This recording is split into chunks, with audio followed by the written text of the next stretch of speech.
समय र बेलैमा र टाइममै प्लान गरियो भने सक्सेसमा पुग्न सकिँदैन भनेर कसले भन्यो हो। एटलिस्ट प्लान चाहिँ हुनु पर्यो।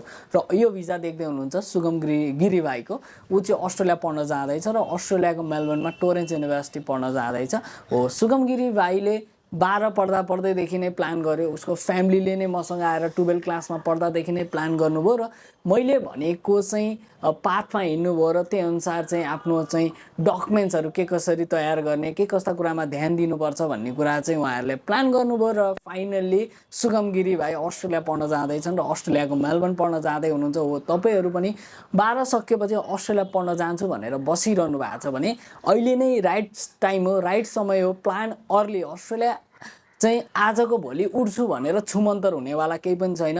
अहिले जति पनि भिजा लागिरहेको देख्नु भएको छ, जसको पनि भिजा लाग्दो रहेछ, भिजा त लागिहाल्दो रहेछ भन्ने तपाईँहरूको मनमा परे होला होइन। तर त्यो भिजा लगाउनलाई त्यो विद्यार्थीले कति मेहनत गरेको छ, त्यो विद्यार्थीको प्यारेन्ट्सले कति मेहनत गर्नुभएको छ र सँगसँगै कन्सल्टेन्सीले पनि कति मेहनत र गाइडेन्स गरेको छ भन्ने कुरा त्यो पर्दा पछाडिको तपाईँहरूले चाहिँ दृश्य देख्नु भएको हुँदैन हो। त्यही भएर तपाईँहरू अस्ट्रेलिया पढ्न जाने प्लान गरिरहनु भएको छ भने एटलिस्ट 6 महिना अगाडि आएर हामीलाई भेट्नुहोस्, काउन्सिलिङ लिनुहोस्, त्यही अनुसार डकुमेन्ट्स प्रिपेयर गर्न थाल्नुहोस्, डकुमेन्ट्सलाई प्लान गर्नुहोस्। सबैको डकुमेन्ट्स पुगेको हुन्छ तर त्यसलाई प्रपर वेमा प्लान नगरे भएर कुरो बिग्रिने हो।